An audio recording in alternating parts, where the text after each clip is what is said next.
Gonna be doing a small update video this week. It's basically the week after 4th of July, so it's gonna be a holiday week here in the US and I'm gonna be away. So I still wanted to put out a video because I'm trying to publish weekly, but we're just be doing a little update video on, angle gear mock-up fitment, CV axles, parts I've been getting in, just stuff like that. So sit back and hope you guys enjoy this. So I'm mocking up the angle gear. I finally got an oil pan without the oil drain bung that I had welded on. That was basically stopping the angle gear from going on, but I really was just super nervous about how the oil cooler was going to fit and the angle gear against the oil pan, but oh my god, it fits literally just perfect. This is why 3D printing prototyping is awesome, because you can do all this before you get it cut in metal, and all the pipes work and everything. You can even get all the bolts in. You can get your finger. I thought this top one back here, let's see if we can get a good view of it. It's really hard, but this top one back here, there's actually plenty of room. So you can get a low profile Allen key in there. Or a Torx key. You just got to hand thread it in all the way. But you can get them all in, you can torque them all down. You can see we got a good amount of clearance right here between the actual angle gear and the oil cooler. So I am so excited that this thing fits, like at least oil pan wise. I was a little nervous because I never actually mocked this up on a RN oil pan. I mocked it up on an N oil pan, which obviously the cooler's on the side, but I took measurements and stuff and made sure that it was going to just barely fit, and it just barely fits. And our oil drain, or our pan drain, no problems there, and the oil's not even going to splash the bottom of this. So that's really awesome. I'm super excited this fits because I wanted to retain this oil cooler. It works really well, at least in my opinion. Oil pressure's always staying up there even when the coolant gets a little hot, and it works really good. But yeah, super excited that that fits. And obviously the hose fits too, and this one I didn't put on, but I mean, that's not in the way of anything. So what I'm gonna do next is pull this water pipe off. I wanna put the head on. I pulled the manifold off the head. So I wanna put the head on, and then I wanna put the turbo manifold on, and then I want to make sure the turbo clears this, which it should, because we already did a 3D printed mock-up of the turbo. And I want to look at how our oil drain is going to work. You can see I bought these flanges with some 45 ANs to 12 AN, and we'll see how it works. So let's get the head on, let's get the exhaust manifold on, and see what everything looks like. Oh, got the turbo on, and as we already know, clears fine. Just about get a finger under here, not really, but that's plenty of room because the exhaust manifold doesn't move relative to the angle gear. This is all staying together. And oil cooler still down there, plenty of turbine clearance. Our screamer pipe even fits still, which is pretty cool. Yeah, really happy that all this fits pretty well. You can just see how the clearance is tight, but it works. I mean, everything clearance-wise is tight on this setup. This is there's a lot of big stuff on this motor. I mean, these whole sets are pretty big. There's a lot more compact turbos that punch out the same amount of power now. So, I mean, there should be no problems fitting 1,000 horsepower turbos with this angle gear. Like, no problems if I can fit this massive whole set. So yeah, I mean, I think we do upgrade in the future. I think it's going to be tight, but like I said, other turbos that I'm looking at in the future are a lot more compact, that big, make a lot more power, and probably sit a lot less low. But quite happy with that fitment. You can see how good the fitment is here now, there's plenty of room. Super happy with that, and just looks so cool. Finished up the final version of my rear transmission mount before I send it off to fab. You can see I have everything pretty much perfectly lined up. See, there's a little bit of a gap here, but obviously that's because, nothing is welded together or anything. If we lower it down a little bit more, you can see that gap clears up real easily. So I think what I'm gonna do is maybe super glue this together and then do a final test fitment. And then I also wanna throw the angle gear on and make sure. I had to make some changes around here to make it easier to get the angle gear on, and also to get the bolts down here. So I want to do that and make sure that is all good. And then this should be pretty strong. I'll weld it together, and we'll probably put a bolt or two through here to hold the thing together, or maybe some reinforcement plates or something. I don't know, we'll figure it out. Probably wouldn't be a bad idea to just get a reinforcement plate here that can get laser cut as well and also welded on. So gonna keep playing around with this, but this is pretty much the final version and it looks pretty good. You can see obviously this is gonna be a little bit better when it's actually metal supporting the engine instead of freaking plastic. Got the angle gear on. You can see everything clears around here. No problems, can still get to that bolt down there and this bolt, and this isn't having any issues clearing the flange right here anymore. So it looks pretty good. Got plenty of clearance down here. See, I can get my finger on here. Might space this plate up like a little bit, put a little like 5mm spacer on it to kind of lift the angle gear up a little bit so we get better clearance down there. That's going to be one of the big advantages of being able to use this mount, is you can use it to kind of help lift this up a little bit. But I mean, that's looking pretty good. We're going to have poly mounts back here, so I don't suspect that it's going to be moving much. And if it does move, it's probably only going to be a millimeter or two. So I'm pretty happy with this mount. I'm going to go ahead and get it laser cut and we'll get it back. I think I'm going to do it in steel so that I can just easily weld it here with the MIG. I think I'm going to pick up a bottle of gas too, so I can maybe get a little bit better at MIG welding instead of using the flux core.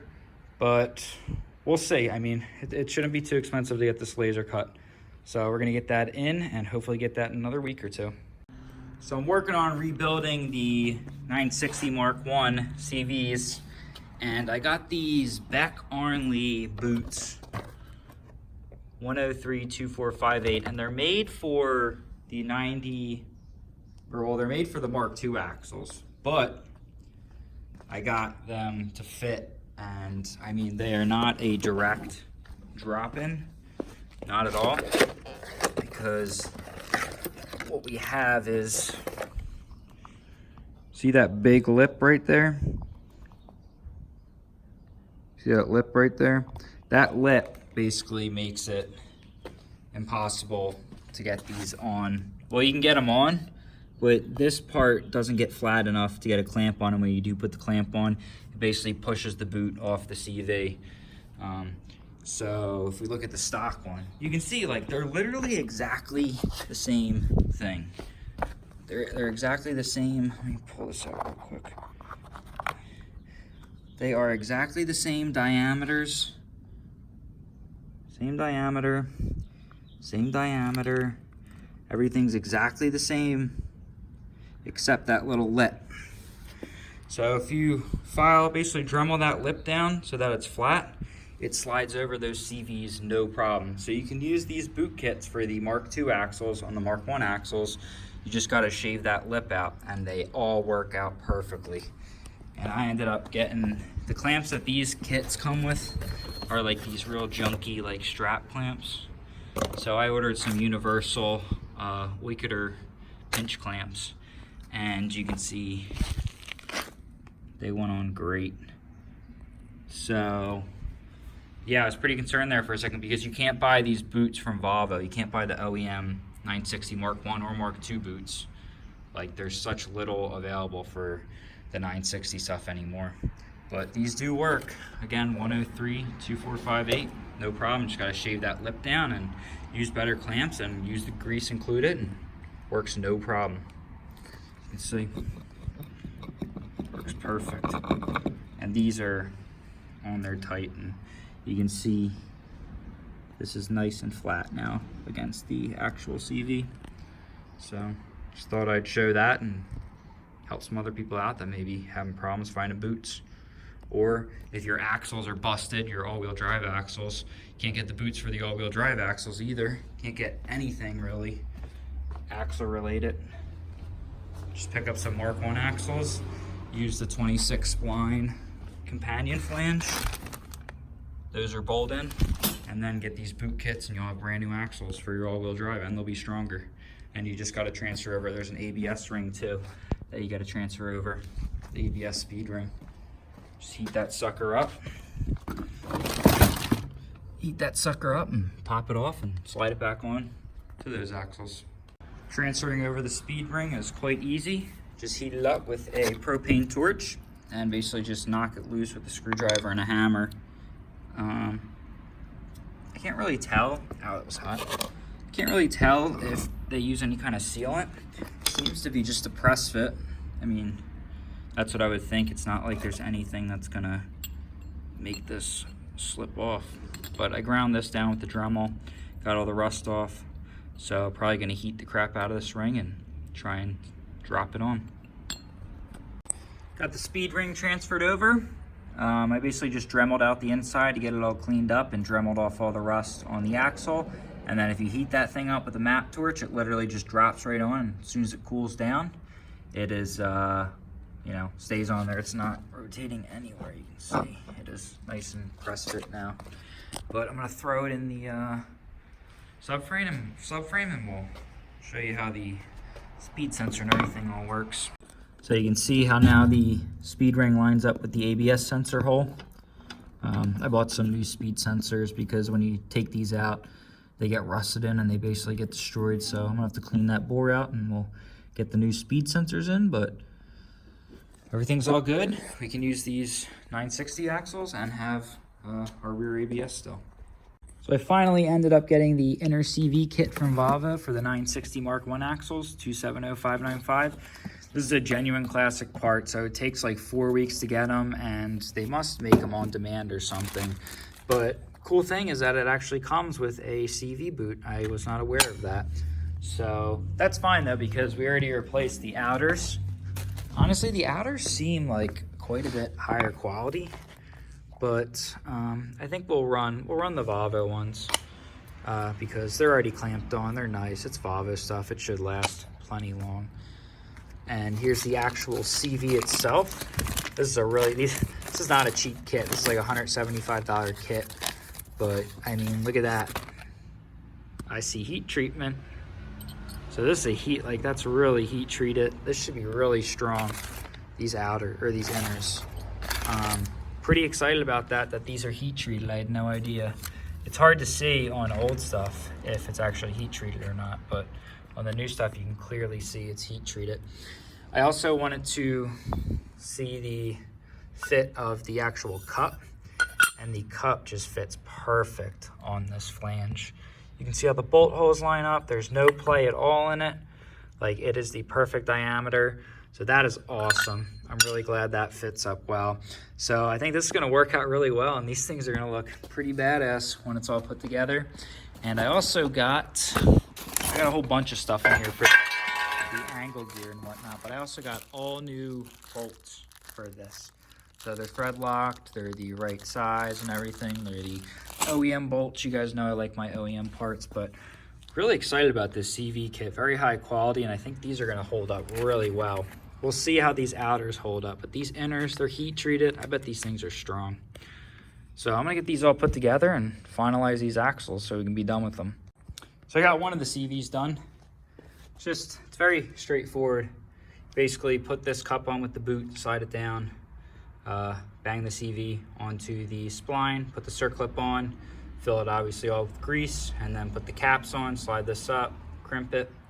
And yeah, just really simple, but I mean, look at the difference between the 960 axles and the all-wheel drive ones. I mean, significantly larger CV, much larger spline, larger shaft, just all around stronger, and the speed ring's transferred, so these things are ready to be bolted in now. And we ended up using the Volvo boot, and these are the GCP boots, I think they're called. Or no, the Beck Arnley 103-2458.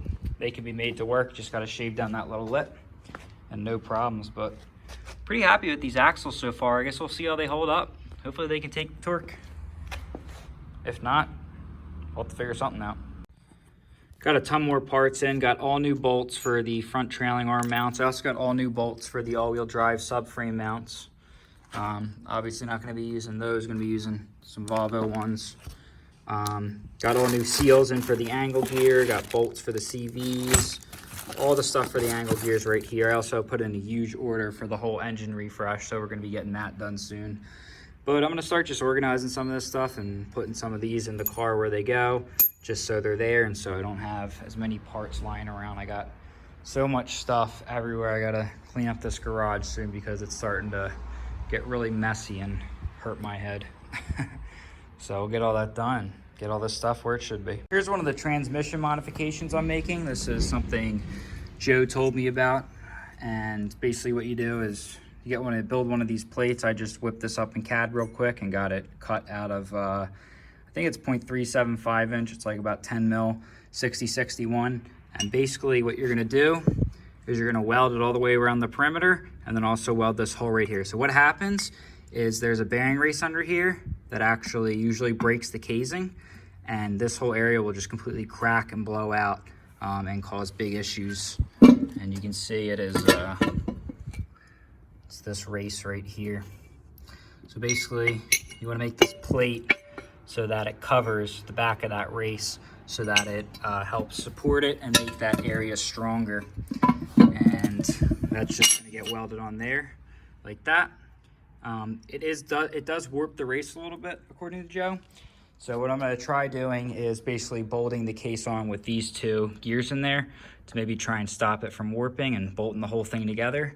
But if it does warp, we basically will just have to re-shim this one, and it's really not that big of a job. We'll just have to take material off the shim and remove material with the belt sander, just like how we did for the angle gear. So I'm gonna get this off to my local shop that does aluminum welding, and they're gonna get this welded up and hopefully get this thing reinforced quite a bit. So I mentioned this in one of my previous videos, but I decided to fill this entire area with JB Weld. So basically what I did is I got my aircraft paint remover. I removed all the paint, scraped it all out. I wire brushed it. I cleaned it out with a ton of brake clean. So we got no oil, no paint. We got a nice surface that the JB Weld should bond to. The reason I'm doing this is just as an extra safety precaution. I mean, there's no reason really why we shouldn't also fill the outside where the cracks were. Just double protection. If for some reason the inside fails, hopefully the outside will catch it. I just don't see a reason not to. I mean, none of this ribbing is really used for cooling. It's just used for, you know, weight savings and material savings to keep costs down. So it's not like it's going to affect cooling at all. So basically I got some JB Weld, bought a whole bunch of it. And I also bought more squeeze bottles. So I'm just gonna fill up one of these squeeze bottles and see how much of the ribbing we can fill up. See, I just bought a big pack of it. So I'm gonna get some of this mixed and we're gonna get this whole area filled in because honestly, why not? So I'm gonna need to go back and get another big tube of weld to get these three, and I guess this one filled in, but I mean, these are pretty deep, so it took a lot, but you can see what I'm trying to get at, you know, fill all this in so that hopefully we don't have any more problems over here. I mean, yeah, it's freaking ghetto.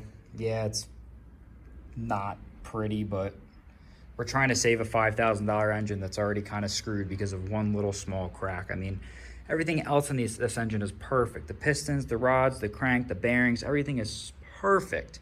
Oil pressure, like there's no issues at all with this engine except for these damn little cracks. And yeah, it's a shame I got a freaking JB Weld and fill the inside with epoxy, but you know what? If it works, it works. And if it doesn't work, well then in a year or two, we'll basically throw this whole rotating assembly in a new block with new sleeves and it'll be good to go.